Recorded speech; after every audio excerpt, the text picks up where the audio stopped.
আমাদের new pick মানে আমাদের ইমোশন নাকি গেম থেকে গেরিনা উঠাই দিবে। আমাদের ইমোশন নিউ পিক উঠায় নাকি আগের সেই ভাঙা বস্তির বাড়িটা দিবে। গেরিনা তুমি কান খুইলা শুনা রাখো, তুমি যদি আমাদের ইমোশন মানে নিউ পিকটা গেম থেকে উঠাই দাও না, তাহলে আমরাও গেম থেকে লিভ নিয়ে নিব। কারণ যেখানে আমাদের ইমোশন নাই সেখানে আমরাও নাই।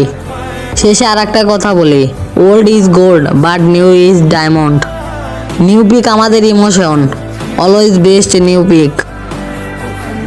তাই শোনো, তোমাকে একটা কথা বলি, তুমি ওল্ড পিক নিয়ে কথা উঠাইছো ঠিক আছে, কিন্তু তুমি ওল্ড পিক ভাঙ্গা বস্তির বাড়ি বললে কেন? সে ভাঙা বস্তির বাড়িটা দিবে। তুমি আবার কি বললে যে old is gold but new is diamond? Gold is gold but new is diamond.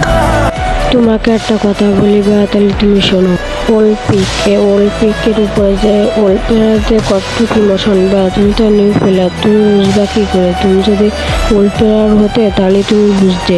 আর তুমি বললে না যে নিউ পিক উঠাই দিলে তুমি গেম থেকে লিভ নেবা, মানে নিউ পিকটা গেম থেকে উঠাই দাও না, তাহলে আমরাও গেম থেকে লিভ নিয়ে নিব। তুমি লিভ নিলে বুঝতে হবে আমাকে বারটাও সেরা যাবে না। তোমাকে কি বলবো, তুমি ওল্ড প্লেয়ারকে ইমোশন নিয়ে খেলা করছো, এবার কমেন্ট বক্সে বলবে ওল্ড প্লেয়াররা।